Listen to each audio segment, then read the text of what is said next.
बहू और बड़ी बहू। सुबह के 7 बज रहे हैं और किचन में खाना बनाती हुई सौम्या अपने आप से कहती है, उफ, आज तो किचन में सांस लेना भी मुश्किल हो रहा है।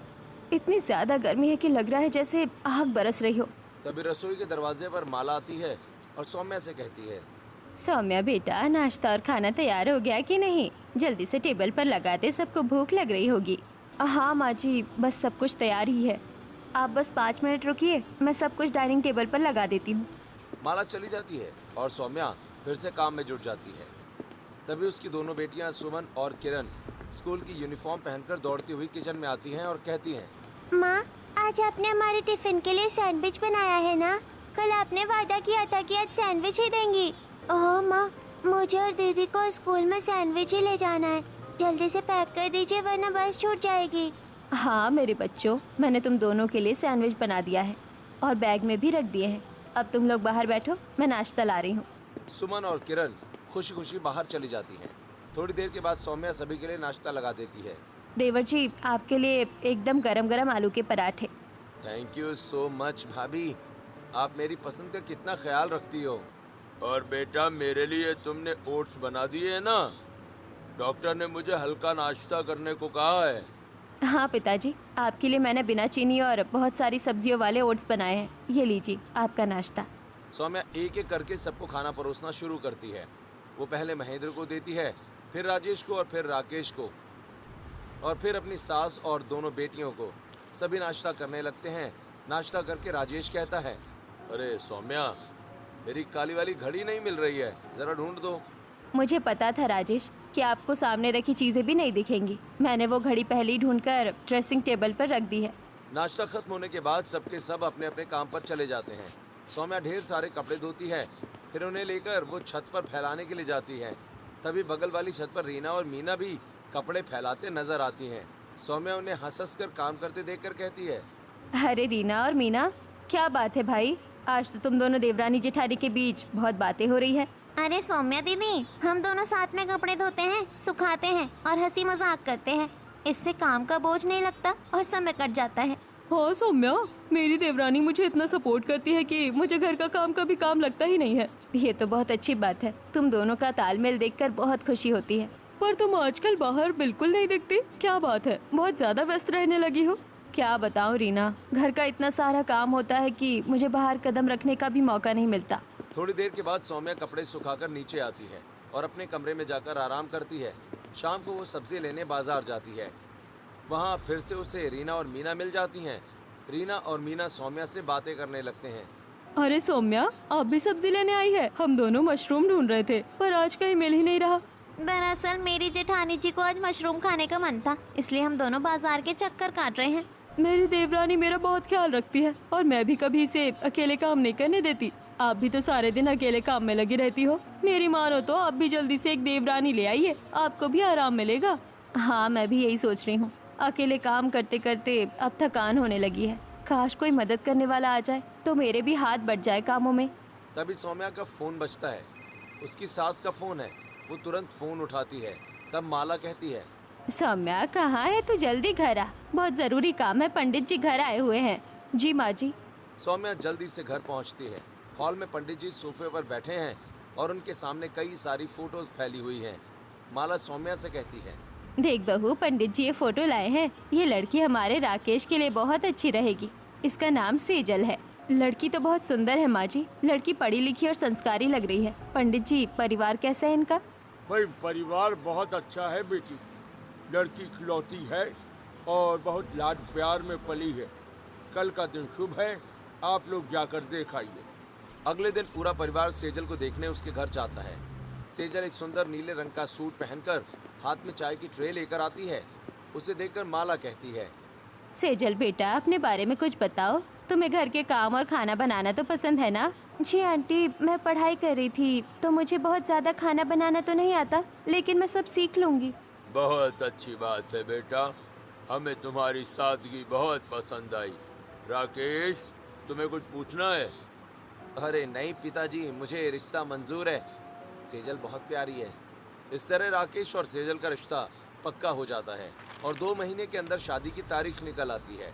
इधर सेजल के घर में उसकी माँ रसोई में खाना बना रही हैं तभी सेजल वहाँ आती है और कहती है, माँ खाना बनाया नहीं, मुझे बहुत भूख लग रही है, जल्दी करो। अरे बेटा बना तो रही हूँ, वैसे भी किचन में इतनी गर्मी है कि यहाँ खड़े रहना मुश्किल हो रहा है। सेजल मैं कह रही थी तू मेरी थोड़ी मदद करवा ले तो खाना जल्दी बन जाएगा। नहीं माँ, मुझसे नहीं होगा इस गर्मी में रसोई में काम, आप ही बना लो, तब तक मैं अपने कमरे में वेट करती हूँ। बेटा अब तो तेरी शादी भी नजदीक है, अगर अब भी रसोई का काम करना नहीं सीखोगी तो ससुराल में क्या करेगी। माँ आपको तो पता है ना कि मुझे एसी में रहना पसंद है, मैं इस तपती गर्मी में किचन में काम बिल्कुल नहीं कर सकती। अरे बेटा हर औरत को शादी के बाद किचन संभालना पड़ता है। माँ मैं वहाँ सब देख लूंगी, अभी तो आप बना रही हो ना, प्लीज मुझे जाने दो, मुझे अपना सीरियल देखना है। ऐसा कहकर सेजल वहाँ से चली जाती है। सेजल की माँ अपना सिर पकड़ लेती है। समय तेजी से बीतता है और शादी का दिन आ जाता है। बहुत धूमधाम से शादी होती है और सेजल दुल्हन बनकर सौम्या के घर आती है। गृह प्रवेश के बाद सेजल अपने कमरे में जाती है। वो गर्मी से परेशान है, जल्दी से वॉशरूम में जाकर चेंज करके आती है और पलंग पर बैठी है। तब राकेश उसे पानी देते हुए कहता है, सेजल थक गई होगी ना, ये लो पानी पियो, अब ये तुम्हारा ही घर है। राकेश मुझे तो गर्मी बिल्कुल बर्दाश्त नहीं है, शुक्र है इस कमरे में एसी लगा हुआ है, वरना मेरा दम घुट जाता। बातें करने के बाद दोनों सो जाते हैं। अगले दिन सुबह माला सेजल के कमरे में आती है। सेजल अभी अभी सोकर उठी है और तैयार हो रही है। माला सेजल से कहती है, सेजल बेटा आज तेरी पहली रसोई है, तुझे सबके लिए अच्छा खाना बनाना है। मुझे और तेरे ससुर जी को सूजी का हलवा पसंद है और राकेश को छोले भटूरे और सुमन किरण को आज खीर खानी है। बाकी तू अपनी पसंद की कुछ चीजें भी बना लेना। जी माँ जी। बाप रे इतनी सारी फरमाइशें, मैं इतनी गर्मी में ये सब कैसे बनाऊंगी। माँ ने सही कहा था कि किचन की आदत डाल लूं। तभी सौम्या कमरे के बाहर खड़ी सेजल का चेहरा देखती है। वो मुस्कुराते हुए अंदर आती है और कहती है, क्या सोच रही हो सेजल, यही ना कि अकेले इतना सब कुछ कैसे बनाओगी। कोई बात नहीं, घबराओ मत, मैं हूँ ना, चलो हम दोनों मिलकर किचन में कमाल करेंगे। थैंक गॉड जेठानी जी, आपने मेरा दिल जीत लिया। मुझे तो लग रहा था कि आज मेरा बुरा हाल होने वाला है। सेजल बेटा तेरी जेठानी बहुत अच्छी है, उसे सबका ख्याल रहता है। तेरी पहली रसोई की तैयारी उसने सुबह उठकर ही कर ली है। ये सुनकर सेजल खुश हो जाती है। दोनों किचन में जाती हैं। सौम्या सेजल को सब्जी काटने के लिए कहती है, लेकिन सेजल को चाकू पकड़ना भी ठीक से नहीं आता। ये देखकर सौम्या सिखाते हुए कहती है, सेजल क्या तुमने घर पर कभी सब्जी नहीं काटी? ये देखो हाथ बचाकर ऐसे काटते हैं। नहीं दीदी, मम्मी कभी मुझे किचन में घुसने ही नहीं देती थी, वो कहती थी कि तू आराम कर। कोई बात नहीं, मैं तुम्हें सब सिखा दूंगी, धीरे धीरे तुम भी एक्सपर्ट बन जाओगी। मैं भटूरे तलती हूँ, तुम हलवा चलाओ। सौम्या ने सारा भारी काम खुद किया है और सेजल से सिर्फ छोटी मोटी मदद ली है। फिर दोनों ने मिलकर डाइनिंग टेबल पर खाना लगाया। सभी लोगों ने खाना खाया। खाना बहुत स्वादिष्ट बना था। महेंद्र बोला, वाह सेजल बेटा वाह, पहले ही दिन तुमने हमारा दिल जीत लिया, खाना बहुत बढ़िया बना है। हाँ बेटा, और ये खीर तो लाजवाब बनी है। चाची मुझे थोड़ा और पनीर दो ना, आपने बहुत अच्छा बनाया है, मेरी मम्मी भी बिल्कुल ऐसा ही बनाती है। हाँ बेटा, वैसे आपकी मम्मी ने ही मुझे पनीर बनाना सिखाया है। खाना खाने के बाद सभी लोग सेजल को नेक देते हैं और अपने अपने काम पर चले जाते हैं। सेजल खुश हो जाती है। अगले दिन सुबह सौम्या जल्दी उठकर किचन में काम शुरू कर देती है। बहुत देर हो जाती है पर सेजल बाहर नहीं आती। नाश्ता बनाने के बाद सौम्या हॉल में आती है और अपनी सास से कहती है, माँ जी सेजल अभी तक उठी नहीं क्या? धूप काफ़ी तेज़ हो गई है, मैं सोच रही थी कि वो आ जाती तो साथ में नाश्ता लगा लेते। अभी तक तो नहीं आई, तो जाओ उसे जगा दे, शायद नई जगह है इसलिए नींद नहीं खुली होगी। सौम्या सेजल के कमरे में जाती है और उसे जगाती है। सेजल आलस से उठकर बैठती है और कहती है, अरे दीदी आज मेरी नींद ही नहीं खुली, मुझे तो पता ही नहीं चला कि सुबह कब हो गई। कोई बात नहीं सेजल, तुम तैयार होकर जल्दी आ जाओ, खाना लगभग बन गया है, बस अब टेबल पर लगाना है। ऐसा कहकर सौम्या चली जाती है। सेजल धीरे धीरे तैयार होकर आती है और सौम्या के साथ डाइनिंग टेबल पर खाना लगवाती है। सभी बैठकर खाना खाते हैं और अपने अपने काम में लग जाते हैं।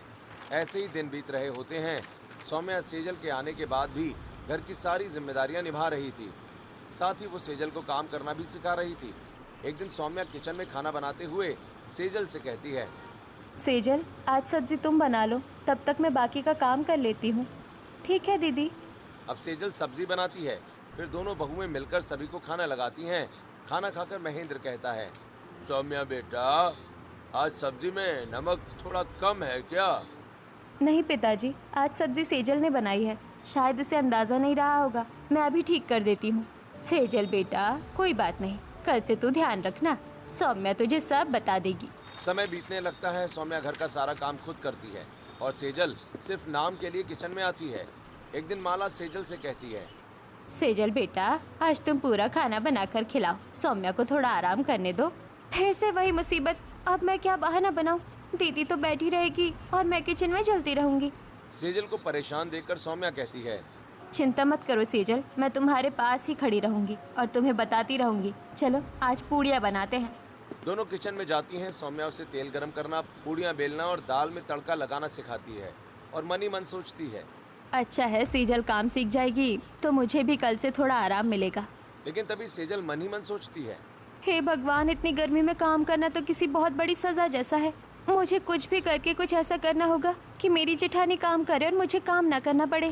धीरे धीरे समय बीतता है, लेकिन सेजल के आने से सौम्या का काम कम नहीं होता। एक दिन सौम्या सुबह उठकर बागीचे की सफाई कर रही थी और उसके बाद उसने पूरे घर का झाड़ू पोछा भी किया। तभी गर्मी की वजह से अचानक उसके सिर में तेज दर्द होने लगा। पसीने से भीगी हुई सौम्या हॉल में सोफे पर आकर बैठ गई। उसके सास ससुर पहले से ही हॉल में मौजूद थे। माला सौम्या को देखकर कहती है, सौम्या क्या हुआ बेटा, तेरा चेहरा इतना लाल क्यों पड़ गया है? कुछ नहीं माँ जी, बस थोड़ा चक्कर जैसा आ रहा है। धूप में बगीचा साफ किया ना, शायद उसी की वजह से सिर में बहुत तेज दर्द हो रहा है। अरे बेटा, तू तो पसीने से लथपथ है। चल तू जाकर अभी पंखे के नीचे लेट जा, तू वैसे इतना काम करती है, आज आराम कर, किचन आज सेजल संभाल लेगी। माला की बात सुनकर सौम्या अपने कमरे में चली जाती है। तभी सेजल उठकर बाहर हॉल में आती है तो माला उसे कहती है, सेजल देख, सौम्या की तबीयत ठीक नहीं है, उसे बहुत तेज सिर दर्द है। आज का सारा खाना तुझे ही बनाना होगा। क्या सारा खाना मुझे अकेले बनाना पड़ेगा? माँ जी किचन में तो बहुत गर्मी है, मैं कैसे कर पाऊंगी? सेजल, सौम्या रोज इसी गर्मी में काम करती है, आज उसकी तबीयत खराब है तो क्या घर के लोग भूखे रहेंगे? जाओ जाकर खाना बना। सेजल पैर पटकते हुए किचन में जाती है। रसोई का तापमान देखते ही उसकी हालत खराब होने लगती है। वो मन ही मन अपनी जेठानी को कोसने लगती है। हे भगवान, ये दाल सब्जी रोटी सब कुछ मुझे अकेले बनाना पड़ेगा। ये दीदी भी आज ही बीमार पड़ी है। अब समझ आया मम्मी क्यों कहती थी कि काम सीख ले। सेजल जैसे तैसे पसीने में भीगते हुए खाना बनाती है और डाइनिंग टेबल पर खाना लगा देती है। सभी लोग खाना खाने के लिए डाइनिंग टेबल पर बैठ जाते हैं। तब माला की आवाज़ देने पर सौम्या भी खाना खाने के लिए डाइनिंग टेबल पर आती है। सभी लोग खाना खाना शुरू करते हैं। खाना खाकर महेंद्र कहता है, अरे वाह सेजल बेटा, तुमने तो बहुत अच्छा खाना बनाया है। सौम्या ने तुम्हें वाकई में अच्छा सिखा दिया है। हाँ, आज सेजल ने साबित कर दिया कि वो भी घर संभाल सकती है। बेटा सेजल, अब से तुम रोज खाना बना लिया करो और सौम्या ऊपर के भारी काम कर लेगी, इससे दोनों का बोझ कम होगा। वैसे सौम्या, तुमने सेजल को काफ़ी अच्छी ट्रेनिंग दी है, खाना अच्छा बना है। हाँ सेजल, भैया सही कह रहे हैं, भाभी ने तुम्हें सब कुछ सिखा दिया। आज तो तुम मेरे टिफिन में 2 रोटियां ज्यादा ही रखना। चाची, हम दोनों के लिए भी आप रोज टिफिन में अच्छा अच्छा खाना बनाना। क्या रोज खाना बनाना?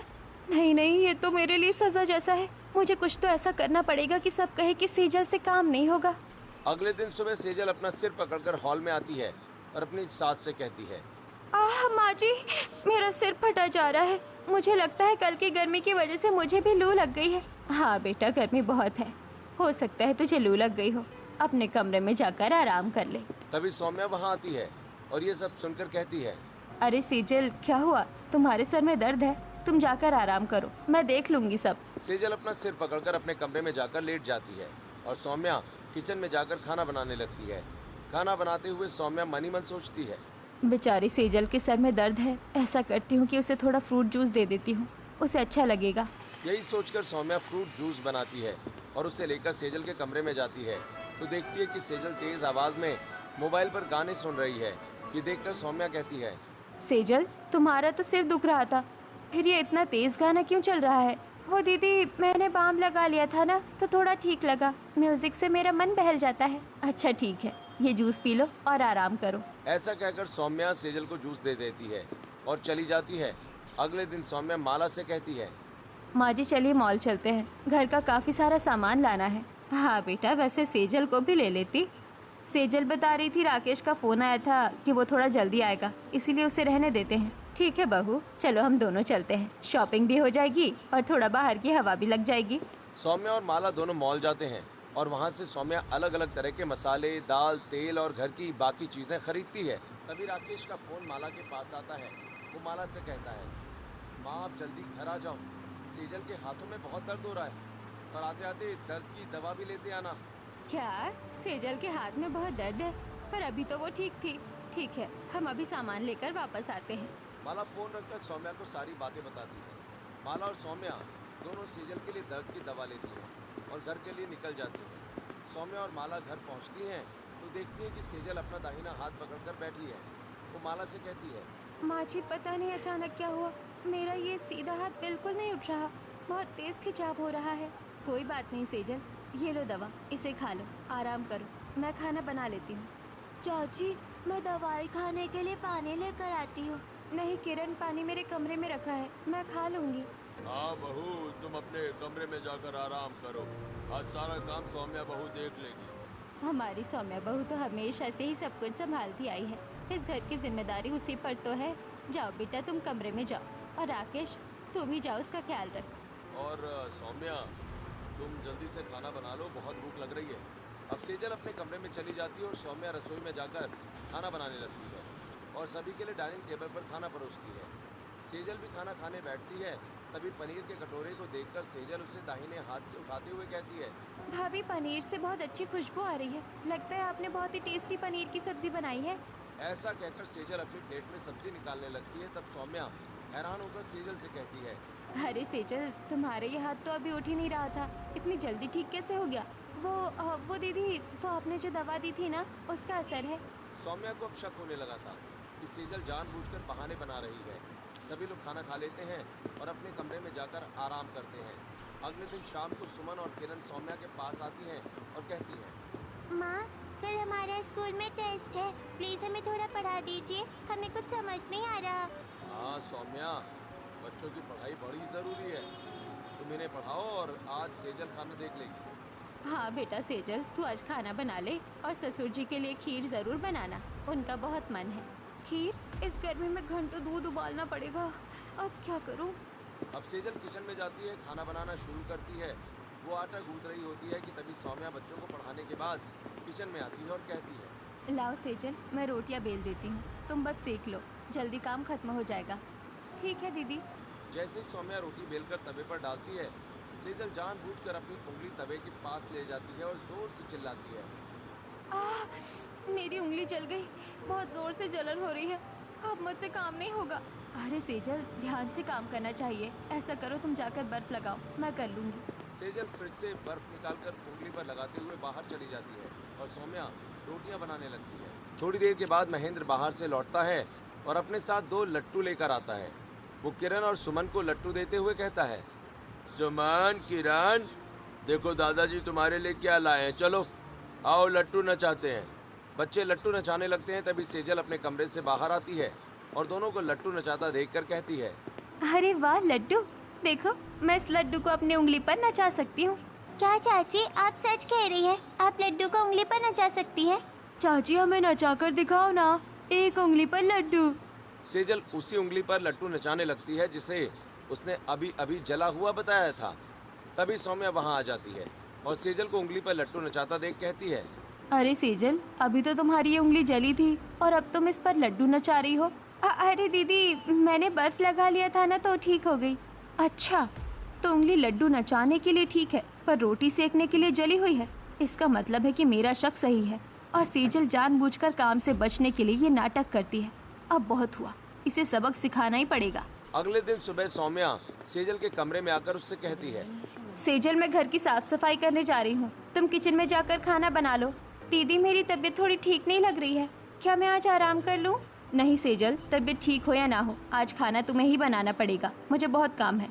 सेजल गुस्से में किचन में जाती है और खाना बनाते हुए सोचती है, अगर खाना अच्छा बनेगा तो सब रोज मुझसे ही खाना बनवाएंगे, क्यों ना खाना ही बिगाड़ दिया जाए। यही सोचकर वो सब्जी में मुट्ठी भर लाल मिर्च डाल देती है। जब सब खाना खाने बैठते हैं तो महेंद्र का चेहरा सब्जी खाकर लाल हो जाता है। वो कहता है, ओफो, सेजल, ये क्या बनाया है? सब्जी में इतनी मिर्च? सॉरी पापा जी, मुझे अंदाज़ा नहीं रहा। कोई बात नहीं पिताजी, मैं अभी इसमें मलाई और दही का तड़का लगा देती हूँ, मिर्च कम हो जाएगी। सौम्या सब्जी को रसोई में ले जाती है, उसमें मलाई डालती है और दही का तड़का लगा देती है, फिर वापस ले आती है और सभी लोग खाना खा लेते हैं। अगले दिन सेजल ने कपड़े धोते समय जानबूझकर सफ़ेद कपड़ों पर रंगीन कपड़े डाल दिए और उन पर दाग छोड़ दिए।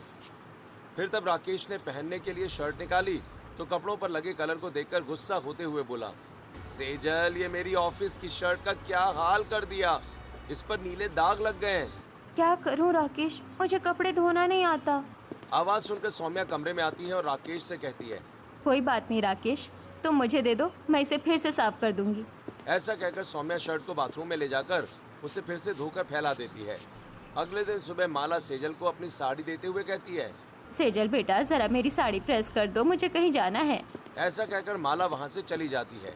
सेजल साड़ी को प्रेस करते हुए जानबूझकर जला देती है और फिर हॉल में अपनी सास के पास आकर साड़ी देते हुए कहती है, माफ कीजिएगा माँ जी, लेकिन मुझे प्रेस करना अच्छी तरह नहीं आता, इसलिए साड़ी जल गई। हे भगवान, इस लड़की से कोई भी काम अच्छे से नहीं होता। आज के बाद तू ही घर के काम किया कर, इससे तो कुछ ठीक तरह नहीं होता। खाना भी बिगाड़ देती है और बाकी काम भी। सौम्या सब समझ रही थी कि सेजल जानबूझकर काम बिगाड़ रही है ताकि सारा बोझ वापस सौम्या पर आ जाए। तभी पड़ोसन रीना और मीना घर आती हैं। रीना सौम्या से कहती है, सौम्या, हम सब बहुओं ने मिलकर अपने लिए किटी पार्टी रखी है, तुम भी चलो हमारे साथ। नहीं रीना, घर का बहुत काम है, मुझे रुकना पड़ेगा, तुम लोग जाओ। दीदी आप घर देखिए, मैं चली जाती हूँ, वैसे भी मैं घर में बोर हो रही हूँ।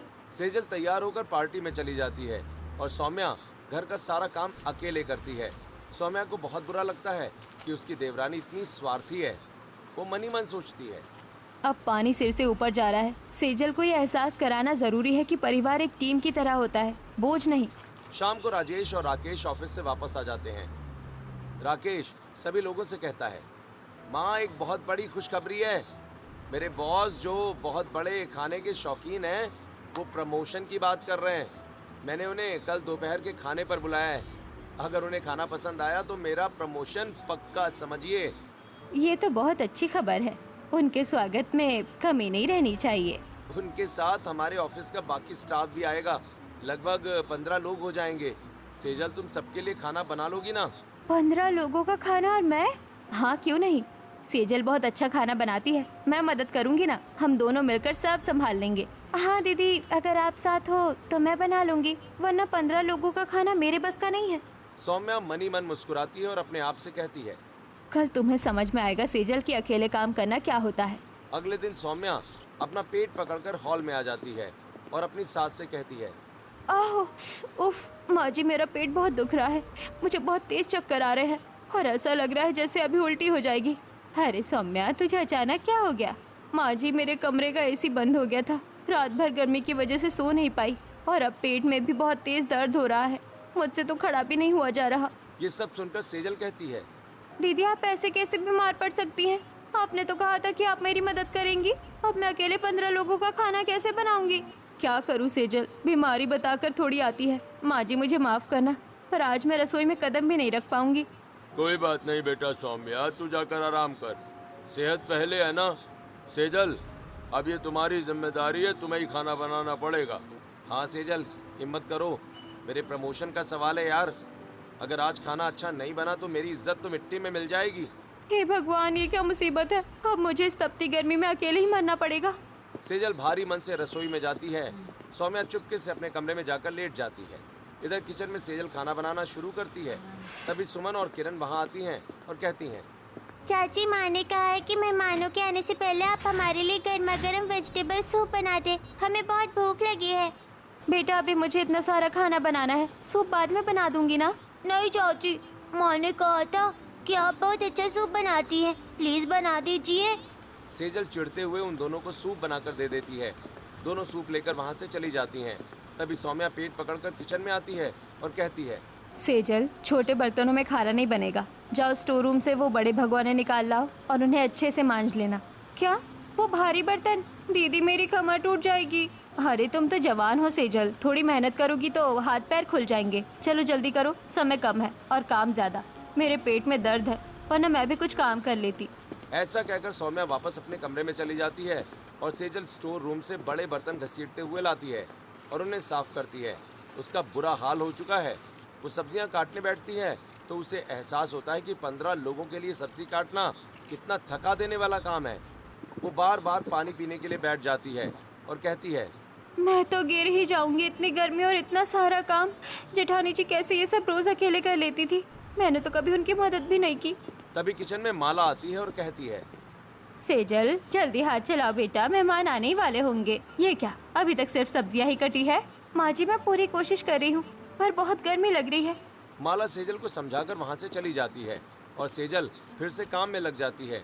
थोड़ी देर बाद राकेश किचन में आता है और कहता है, सेजल क्या हुआ, खाना तैयार है? बॉस का फ़ोन आया था, वो बस पहुँचने ही वाले हैं। मेरी इज्जत का सवाल है यार, प्लीज़ कुछ गड़बड़ मत करना।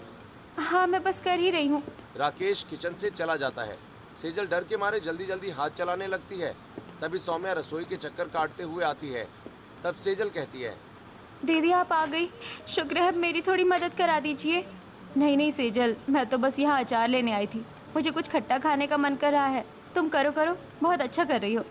सौम्या अचार लेकर मुस्कुराते हुए चली जाती है। सेजल फिर से काम में लग जाती है। वो जल्दी जल्दी बड़े बड़े बर्तनों में सब्जी, दाल, चावल, खीर और हलवा बनाती है। अब वो सब्जी का भारी भगोना चूल्हे से नीचे उतारने की कोशिश करती है, तभी उसका हाथ फिसल जाता है और पूरी सब्जी फर्श पर बिखर जाती है।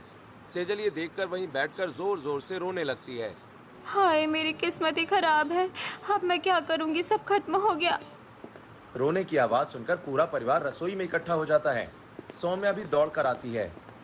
क्या हुआ सेजल, तुम रो क्यों रही हो? दीदी मुझसे बहुत बड़ी गलती हो गई, सारी सब्जी गिर गई। मैंने आपको हमेशा काम में अकेला छोड़ा, आज मुझे समझ आया कि अकेले काम करना कितना मुश्किल होता है। मुझे माफ़ कर दीजिए। अब समझ में आया सेजल कि किसी को अकेला छोड़ देने से क्या होता है। अरे दीदी आपकी आवाज़ तो बिल्कुल ठीक लग रही है और आप सीधी खड़ी भी है। हाँ सेजल, मुझे कुछ नहीं हुआ था, मैं बस तुम्हें ये एहसास कराना चाहती थी कि घर सबका होता है और काम भी मिलकर ही करना चाहिए। तुम जो बहाने बनाती थी वो मैं सब जानती थी। आप सही कह रही है दीदी, मैं बहुत स्वार्थी हो गई थी, मुझे अपनी गलती का एहसास हो गया है। कोई बात नहीं, अब रोना बंद करो, अभी भी समय है। तुम जल्दी से रायता और सलाद तैयार करो, मैं दोबारा सब्जी बना देती हूँ।